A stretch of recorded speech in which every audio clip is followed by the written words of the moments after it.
우리 지역의 이슈를 살펴보는 헬로 이슈토크입니다. 오는 4월 7일 2021년 보궐선거가 치러집니다. 전남에서는 순천, 고흥, 보성 이렇게 세 곳에서 실시가 되는데요. 오늘 이에 관한 얘기들 나눠보겠습니다. 전라남도 선거관리위원회 이명행 상임위원과 함께하겠습니다. 위원님 안녕하십니까? 예, 안녕하십니까? 4월 보궐선거에 관한 얘기를 나눠볼 텐데요. 먼저 정의부터 확실히 해보겠습니다. 보궐선거가 뭡니까? 보궐선거라는 것은 지난 지방선거에서 당선된 단체장이나 지방의원들이 사망하거나 피선거권 상실 또는 사퇴한 경우에 그 후임을 선출하는 그런 선거라고 하겠습니다. 지방선거 자체는 우리 공직선거법에서 매년 4월에 수요일 날, 첫 번째 수요일 날 하도록 그렇게 규정을 하고 있기 때문에 이번에는 4월 7일 재보궐선거가 실시되겠습니다. 네. 그러니까 공석이 생겼을 때 후임자를 뽑는 선거라고 보면 되겠는데 상임위원님께서는 올해 1월에 부임하셨고요. 이제 당장 보궐선거가 있고 여러 가지 좀 책임이 막중한데요. 어떠십니까? 그렇습니다. 저는 중앙선관위 홍보국장 겸 대변인 마치고요. 2018년도에 미국에 재외선거를 가서 연구 활동을 좀 마치고 작년까지 강주 광역시 선관위의 상임위원과 사무처장을 끝으로 이번에 1월 1일자로 강주 지역으로 왔습니다. 상임위원은 직책 자체는 원래 위원장의 명을 받아서 사무처가 업무를 잘 추진하도록 지도하고 감독하는 그런 막중한 자리로서 저는 상근하면서 근무를 하고 있습니다. 예. 또 선거관리위원회 업무 자체는 아마 공정한 선거 관리를 하라는 그런 책무를 갖고 있는데요.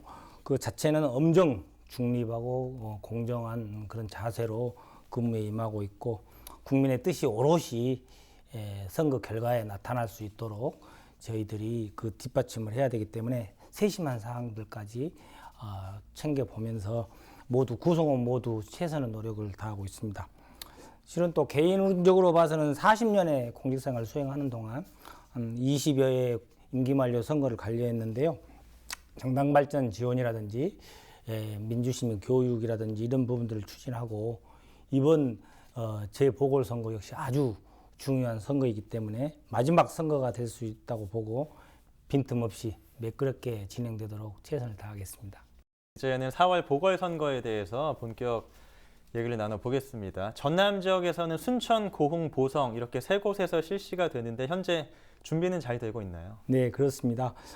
서울, 부산 등 전국적으로 9개 시도에 20여 개의 선거가 지금 실시되고 있습니다. 그래서 강주는 없지만 전남은 말씀하신 대로 세 곳에서 보궐선거가 있죠.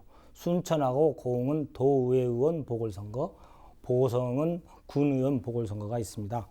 유권자의 편의를 위해서 저희들은 일부 지역은 줘야 되지만 지난 국선 때 사용했던 그런 투표소를 설치하고 개표소 역시 확보를 마쳤습니다. 현재는 투개표에 필요한 장비 이런 걸 점검을 마치고 투개표 사무원 인력이라든지 또 그 사람들에 대한 교육 등을 착오 없이 진행하고 있고요.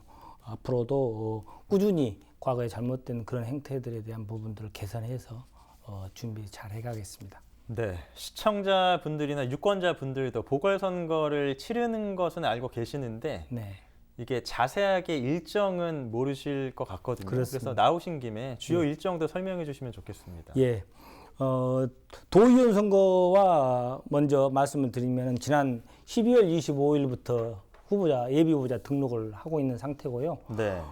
군의원인 보성 같은 경우는 1월 24일 날 예비 후보자 등록을 받고 있습니다. 그래서 현재 각각 2명, 순천도 2명, 우리 고흥도 2명, 보성은 4명 이렇게 총 8명이 활동하고 있습니다. 네.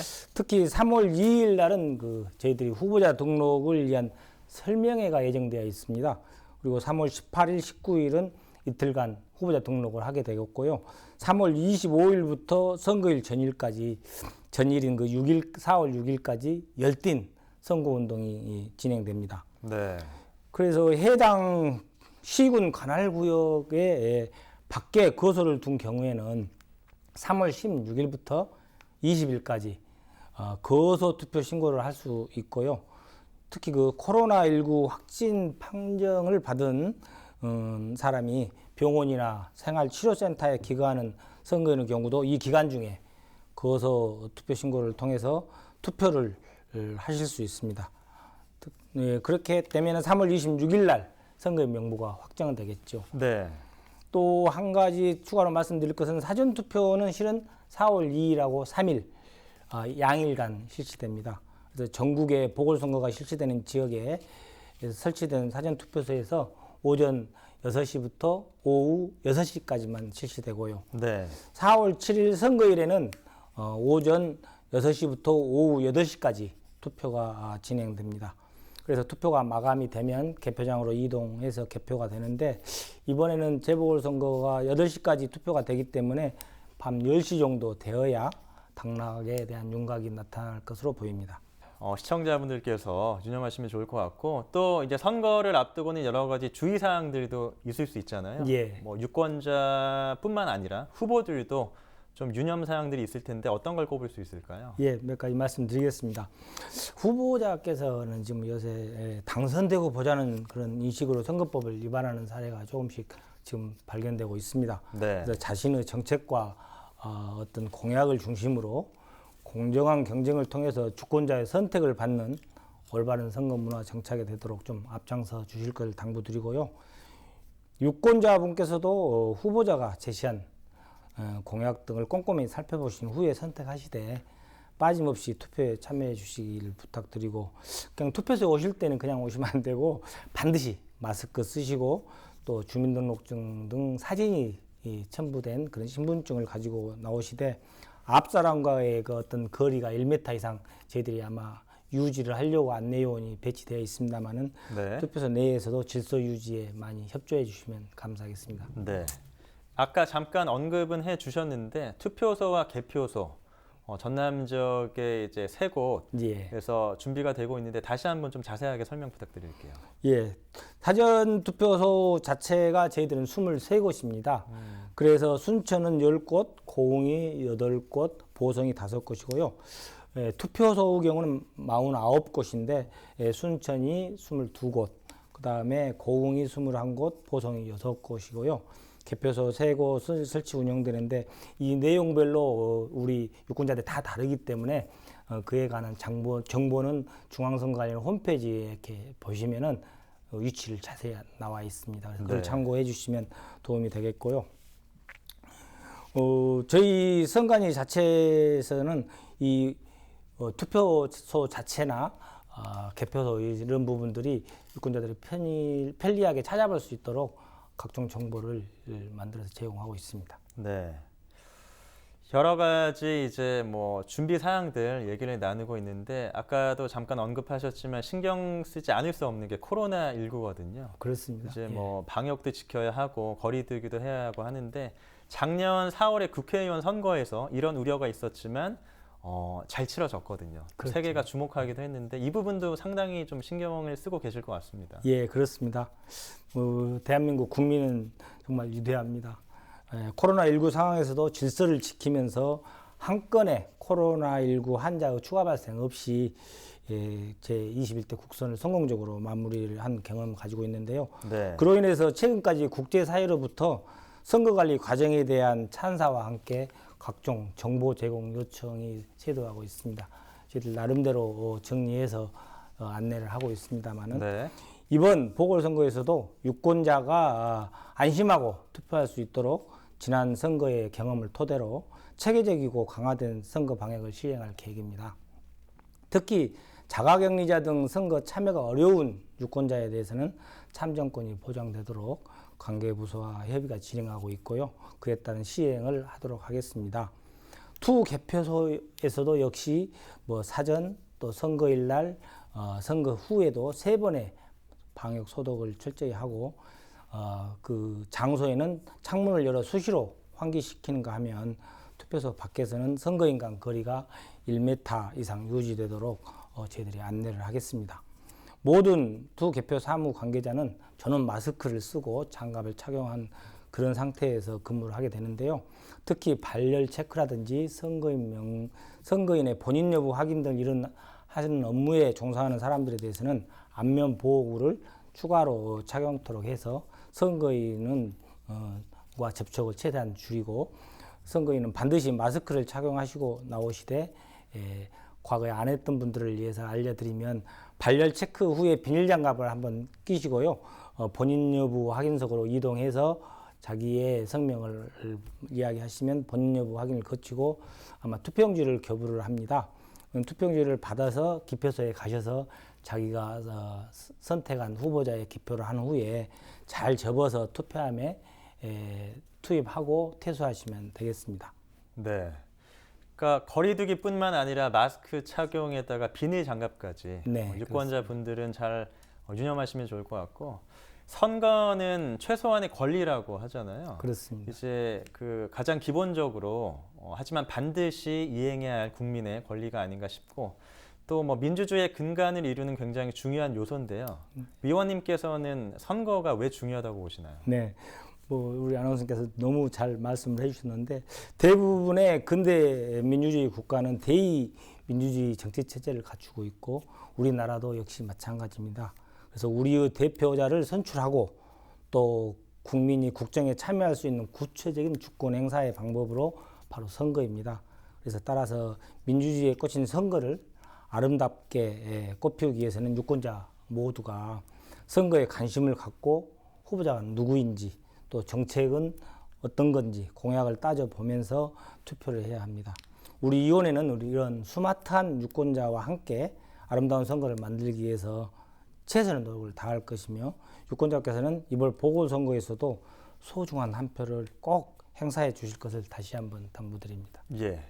그렇게 국민들의 소중한 한 표가 효과를 보고 빛나기 위해서는 이게 투표와 개표 과정에서 투명성이 전제가 돼야 하거든요. 근데 요즘에는 또 투명성에 관해서 여러 가지 논란이 나오고 있는데 그렇습니다. 이 부분은 어떻게 보완하실 계획인가요? 예, 우리 위원회는 공정성, 중립성 강화를 위해 정당에서 추천한 위원이 투표와 개표 과정 전 과정을 공정하고 투명하게 실은 관리하는지 감독도 합니다. 또한 정당이나 후보자가 직접 추천한 투표 참관인, 개표 참관인이 투개표 전 과정을 참관하고 이의 제기를 하면 저희들이 시정도 하고 있습니다. 특히 투명성을 높이기 위해서 개표 참관을 희망하는 일반 개표 참관인들도 추가로 선정해서 저희들이 운영하고 있는데요. 앞으로도 우리 위원회는 국민으로부터 신뢰를 받을 수 있도록 선거 절차의 전 과정을 투명하게 공개하고 선거관리의 완벽을 기하도록 그렇게 하겠습니다. 네. 또한 선거관리 절차와 방법을 세밀하게 살펴서 보완해 가고 전 직원 대상에서 이번에도 모의 투표 또 모의 개표 상황표 작성 이런 내용들을 아주 실무적으로 실습을 하고 있고요. 투개표 사무 관계자에 대한 교육도 강화해서 유권자의 참관 기회를 최대한 확대할 그런 계획입니다. 네, 특히 이 부분은 선관위의 역할이 굉장히 중요해 보이기 때문에 아마 위원님께서도 각별히 신경을 쓰시지 않을까 하는데 어떻습니까? 네, 그렇습니다.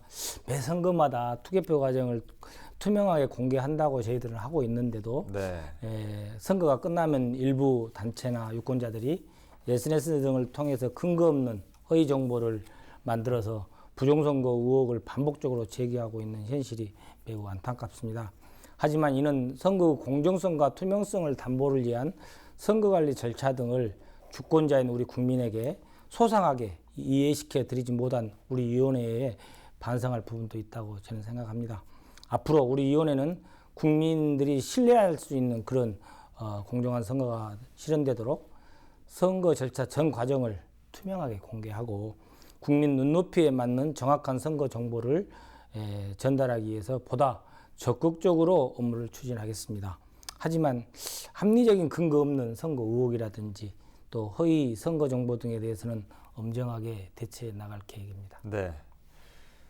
오늘 4.7 보궐선거에 관한 전반적인 얘기를 나누고 있는데 이렇게 선거 이야기를 하는데 또 하나 이제 빼놓을 수 없는 것이 공직선거법 개정 이야기입니다. 지난해 말에 개정이 됐는데 이제 뭐 말로 하는 선거운동이 가능하고요. 예. 여러 가지 변화가 있었거든요. 설명 네. 부탁드릴게요. 예, 말씀하신 대로 작년 12월 공직선거법 개정으로 선거일이 아닌 때 말로 하는 선거운동이 상시 허용됨에 따라서 국민의 정치적 표현의 자유가 대폭 확대되었습니다. 선거운동을 할 수 있는 사람은 선거일이 아닌 때 옥내나 옥외에서 개별적으로 말로 하는 선거운동은 할 수 있고, 또 송수하자 간 직접 전화를 위한 통화 방식으로 이용해서 선거운동도 할 수 있도록 허용됐습니다. 주의하실 점은 공무원 등이 선거운동을 할 수 없는 사람의 경우는 과거처럼 말이라 할지라도 선거운동을 할 수 없다는 점을 착오 없으시기 바랍니다. 네, 공직선거법 개정 사항이었고 또 정치자금법도 개정이 됐는데 이제 예비 후보자와 후보자도 후원회를 들 수 있다고요? 예, 예전에는 지방 선거의 경우는 지방자치단체장 후보자만 후원을 구성할 수 있었는데요. 금년 1월 달에 공선법이 정치자금법이라고 공선법 개정되는 이후로 지방자치단체장의 예비후보자 및 지역구 지방의회의원의 예비후보자하고 후보자도 후원회를 가질 수 있습니다. 네. 해당 후원회는 선거비용 제한액의 50% 범주 내에서 후원금을 납입 지원할 수 있고요. 후원회 제도는 공정하고 투명한 어떤 선거문화 조성과 선거 자금 이용을 위해서 활용되고 있는데, 개인의 자산 정도가 공무 다민권이나 피선거권 행사에 있어서 장벽이 되지 않도록 하고 있는 제도입니다.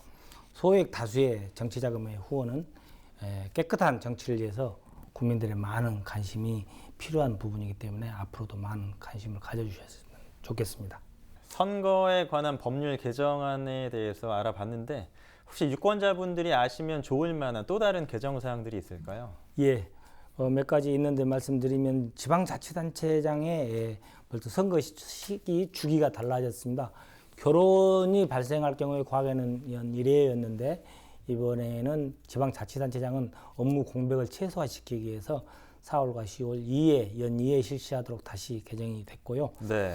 장애인을 위한 시책 변화도 많이 있었습니다. 그래서 선거방송 토론위원회 주관 대담 토론회의 경우는 한국 수어 또는 자막 방영을 의무화시키고, 또 이동 약자 교통 편의를 제공을 위해서 교통 편의를 제공을 의무화시켜서 이번에는 순천 같은 경우는 3개 지역, 고흥은 6개 지역, 보성은 5개 노선의 교통 편의 제공 계획을 저희들이 수립해서 시행할 계획이고요. 특히 점자형 선거 공보의 면수 상한을 2배로 늘리는 등 장애인이나 사회적 약자에 대한 선거권 보장을 대폭 강화한 부분이 있습니다. 또한 저희 아나운서님도 해당되겠습니다만 언론인의 선거운동 금지 규정을 삭제해서 이제 선거운동이 가능하도록 완화했습니다. 예, 여러 가지 변화한 개정 사항들까지 알아봤습니다. 보궐선거 이제 뭐 한 달여, 앞으로 한 달 반 정도 이제 남았는데요. 유권자분들에게 당부하시고 싶은 말씀이 있다면 해주시죠. 예, 보궐선거라 해서 관심이 적을 수 있습니다만 정당과 후보자를 선택할 때 정책과 공약을 꼼꼼하게 따져보시고 나와 가족 또 이웃을 위한 투표 정보로 우리 지역의 참 일꾼을 선택해 주시기 바랍니다. 도산 안창호 선생님께서 참여자는 주인이요 또 참여하지 않는 자는 손님이라 이런 말씀도 하셨는데요. 유권자 한 분 한 분이 주권의식을 갖고 이번 보궐선거뿐만 아니라 내년에 있을 대통령 선거와 지방의원 선거에서도 많은 관심과 참여를 부탁드리고요. 또한 선거법 위반 행위 발견 시에 그냥 지나치지 마시고 국번 없는 전화번호 1390을 누르셔서 신고해 주시면 저희들이 사안별로 보상금도 드리고 또 여와 야에 상관없이 엄정하게 조치를 하도록 그렇게 하겠습니다. 네. 자, 오늘 헬로 이슈토크 4.7 보궐선거에 대해서 전라남도 선거관리위원회 이명행 상임위원과 얘기 나눠봤습니다. 오늘 말씀 잘 들었습니다. 감사합니다. 다가오는 4.7 보궐선거 준비사항과 함께 관련 주요 이야기들 나눠봤는데요. 공정한 관리로 국민 주권이 실현될 수 있도록 전남 선거관리위원회의 많은 노력 기대를 하고요. 오늘 이 시간 마무리하겠습니다. 헬로 이슈토크 오늘 순서 여기서 마칩니다.